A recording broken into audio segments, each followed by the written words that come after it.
संशय या किसी भी तरह का हर्डल आए वो बर्दाश्त नहीं कर सकती है। भारतीय जनता पार्टी अपनी रणनीति पर काम कर रही है और इस रणनीति का एक हिस्सा हमने आपको बताया था।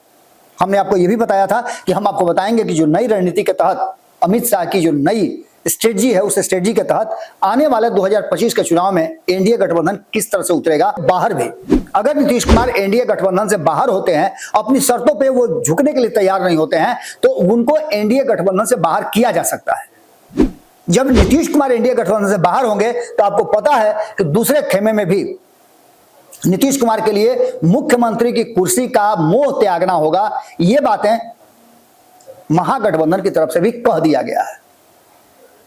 अब ऐसी स्थिति में नीतीश कुमार के पास क्या विकल्प है? जैसे ही इस बात की जानकारी मिली कि अमित शाह ने, और इस फैसले को लेकर के नीतीश कुमार अपने दोनों चौधरी को लेकर के पहुंचे हैं, वहां ऑलरेडी उनके दो लोग पहले से मौजूद हैं, संजय झा और ललन सिंह, जो बार बार ये प्रयास उनको करने के लिए कहा गया है कि भारतीय जनता पार्टी से रिश्ता कैसे बेहतर रह सके और नीतीश कुमार के शर्तों पे कैसे भारतीय जनता पार्टी को मनाया जा सके, इसकी जिम्मेवारी उनको दी गई थी। अब जो सामने हमारे वीआईपी को 20 सीटें और इसके अलावा और बहुत कुछ दिए जाने की बात चल रही है, साथ ही उनको आरक्षण भी देने की बात जो है वो स्वीकार की जा सकती है आने वाले चुनाव में, और चुनाव के बाद सरकार बनती है एनडीए की तो आरक्षण की पहल की जाएगी। ये भी आश्वासन और संतुष्टि। जो सोचता है वो करता है, आपके अपने सपनों का आशियाना। एक बड़ी खबर आपके सामने आ रही है और ये खबर चूंकि भीतर की बात में है तो आपको निश्चित रूप से ये पता होना चाहिए कि ये भीतर की बात ही है। और भीतर की बात में ये है कि अचानक नीतीश कुमार को दिल्ली जाने की जरूरत क्यों पड़ी है। ये बातें आप सामान्य ढंग से भी समझ सकते हैं, लेकिन नीतीश कुमार अकेले नहीं गए हैं। नीतीश कुमार के साथ उनके दोनों थिंक टैंक उनके साथ गए हैं। थिंक टैंक का मतलब है कि उनके लेफ्ट और राइट हैंड जो अभी वर्तमान में है, अशोक चौधरी और विजय चौधरी, ये दोनों उनके साथ दिल्ली रवाना हुए हैं। इस बात को लेकर के आप सहजता के साथ कह सकते हैं कि किसी निजी कार्यक्रम में गए हैं, लेकिन बार बार हम आपको ये बता रहे हैं कि राजनीतिक लोगों की कोई निजी कार्यक्रम नहीं होती है। इस कार्यक्रम के पीछे की कहानी आपको बताएंगे तो आपके भी तोते उड़ जाएंगे। आपको पता है कि एनडीए गठबंधन का संयोजक कौन है, किसके इशारे पर एनडीए गठबंधन की गतिविधियां होती हैं? अमित शाह के। अमित शाह एनडीए गठबंधन के अभी एक तरह से समझिए तो अघोषित तौर पे संयोजक हैं और उनकी देखरेख में ही एनडीए गठबंधन की बैठक होती है। आपने देखा भी होगा कि नीतीश कुमार कई एनडीए की बैठक जो है उस बैठक से अपने आप को दूर रखे हैं। दिल्ली में कई बैठक हुई जिस बैठक का खबर भी आपको लगा होगा।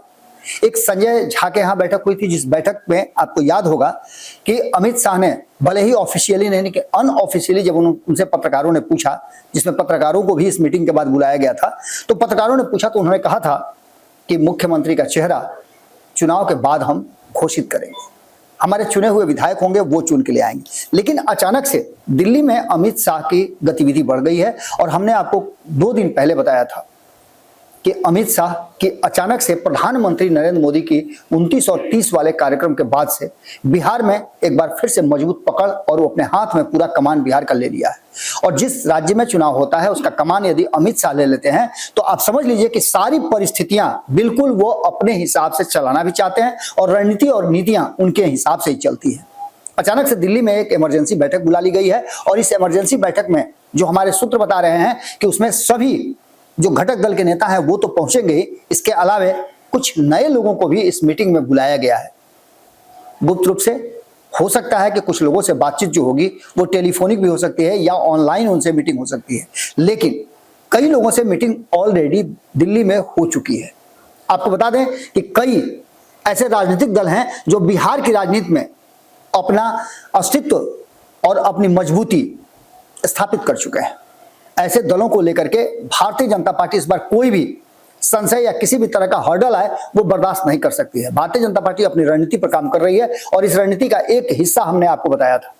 हमने आपको यह भी बताया था कि हम आपको बताएंगे कि जो नई रणनीति के तहत अमित शाह की जो नई स्ट्रेटजी है, उस स्ट्रेटजी के तहत आने वाले 2025 के चुनाव में एनडीए गठबंधन किस तरह से उतरेगा और एनडीए गठबंधन में कौन कौन सहयोगी साथी इस बार चुनाव मैदान में उतरेंगे और साथ रहने में नीतीश कुमार की क्या भूमिका रहेगी, क्योंकि नीतीश कुमार की शर्तों पे अब एनडीए गठबंधन में कोई भी समझौता नहीं होगा। ये बात आप हद तक मान लीजिए कि भारतीय जनता पार्टी ने फाइनल कर लिया है। भारतीय जनता पार्टी को ऐसा लगता है कि नीतीश कुमार के पास अब बहुत सारा विकल्प नहीं बच गया है।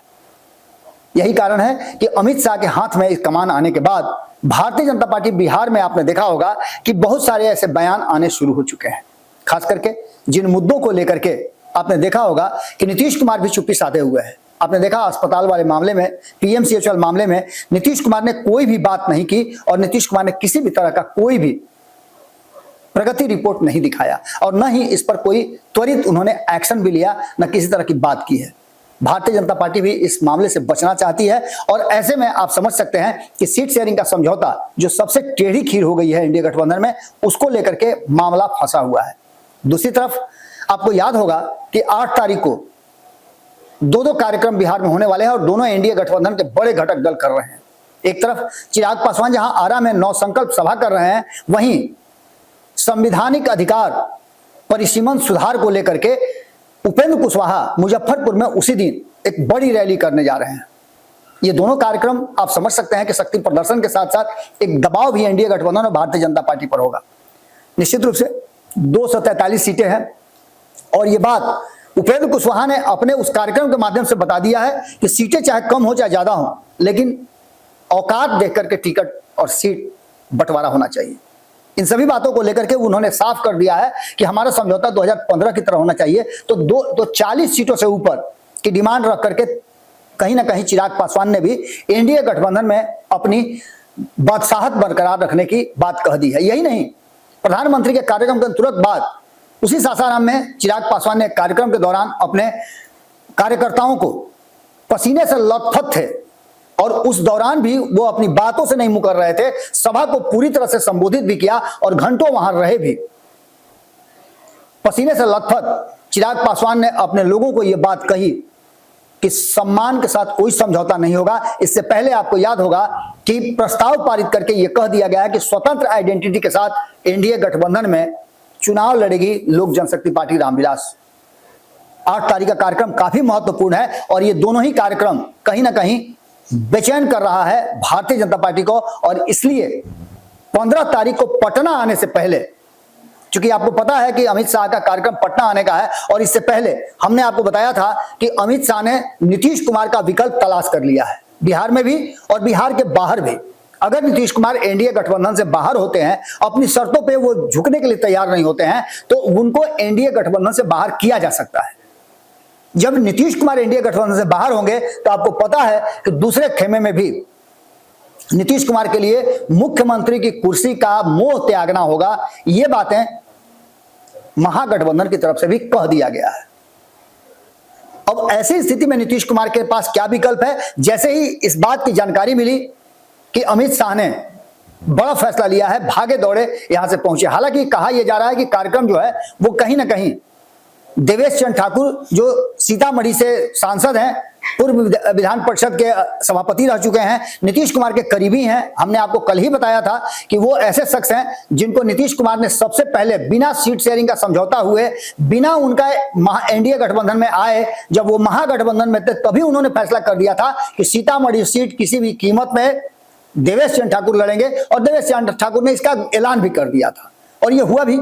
तो इसका मायने सीधे मान सकते हैं आप कि देवेश चंद्र ठाकुर से बहुत ज्यादा अटैचमेंट जो है नीतीश कुमार की है और नीतीश कुमार बात नहीं टालेंगे। तो वही नीतीश कुमार उनके गृह प्रवेश में गए हैं और उनके साथ उनके दोनों आंख या कहा जाए तो राइट और लेफ्ट हैंड जो है वो भी साथ में गए हैं। लेकिन इसके साथ साथ एनडीए के कई घटक दल वहां शामिल होंगे उस कार्यक्रम में और एक मीटिंग की भी बात की जा रही है।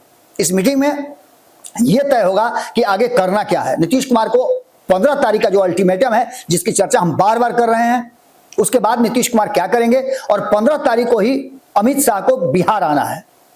ऐसी स्थिति में नीतीश कुमार से पहले फैसला कर लेना ज्यादा बेहतर होगा और इस फैसले को लेकर के नीतीश कुमार अपने दोनों चौधरी को लेकर के पहुंचे हैं। वहां ऑलरेडी उनके 2 लोग पहले से मौजूद हैं, संजय झा और ललन सिंह, जो बार बार ये प्रयास उनको करने के लिए कहा गया है कि भारतीय जनता पार्टी से रिश्ता कैसे बेहतर रह सके और नीतीश कुमार के शर्तों पे कैसे भारतीय जनता पार्टी को मनाया जा सके, इसकी जिम्मेवारी उनको दी गई थी।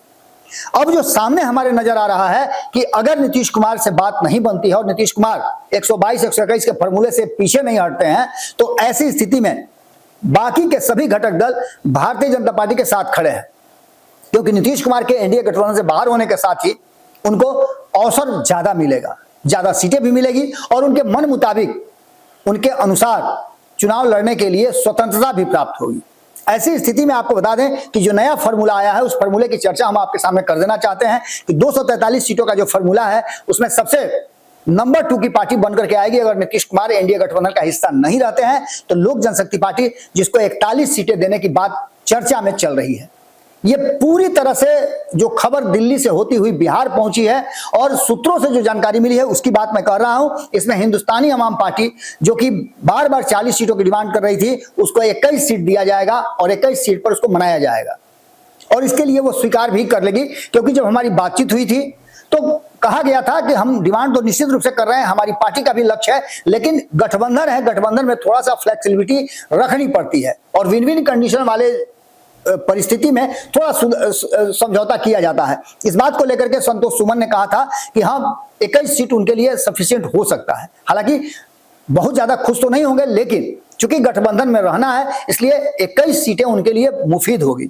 इसके बाद राष्ट्रीय लोक मोर्चा की बात करें तो उपेंद्र कुशवाहा भी अपने आप को काफी असहज महसूस कर रहे थे। उनका नाम तक नहीं लिया गया था सासाराम की सभा में, विक्रमगंज की सभा में, तो इस बात को लेकर के भी उनकी नाराजगी थी। लेकिन उन्होंने कहा था कि इस बार एनडीए गठबंधन लोकसभा वाली गलती नहीं करे और विधानसभा में बेहतर विकल्प के साथ, सामंजस्य के साथ पूरा कैलकुलेट करके सीट शेयरिंग का समझौता हो या उम्मीदवारों का चयन हो, एकजुट होकर के लड़ना पड़ेगा, करना पड़ेगा, टाइट एक्शन लेना पड़ेगा। इसके लिए अगर वो 2015 वाली शर्त पर उनको सीट मिलता है तो वो सम्मानजनक सीट होगा। तो ऐसे में उनको भी 20 सीटें दिए जाने की बात की जा रही है। इसमें 5 सीटों का ऊपर नीचे होना कोई बहुत बड़ी बात नहीं है।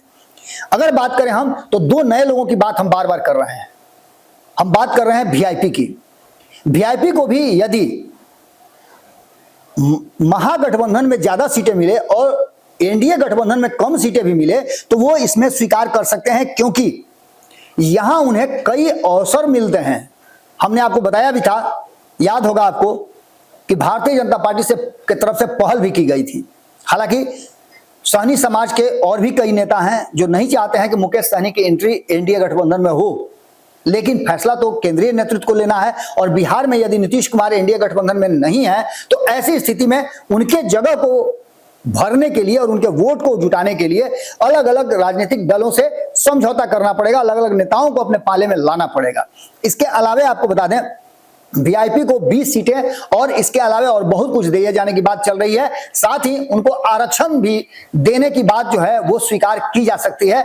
आने वाले चुनाव में और चुनाव के बाद सरकार बनती है एनडीए की तो आरक्षण की पहल की जाएगी। ये भी आश्वासन और संतुष्टि उनको दे करके और उनको 20 सीट दे करके अपने खेमे में लाया जा सकता है। एक और शख्स हैं जिनकी चर्चा आजकल खूब हो रही है, आईपी गुप्ता, इंडियन इनकलाब पार्टी, इसको भी 11 सीटें दिए जाने की बात की जा रही है। दिल्ली में कई दिनों से आईपी गुप्ता थे।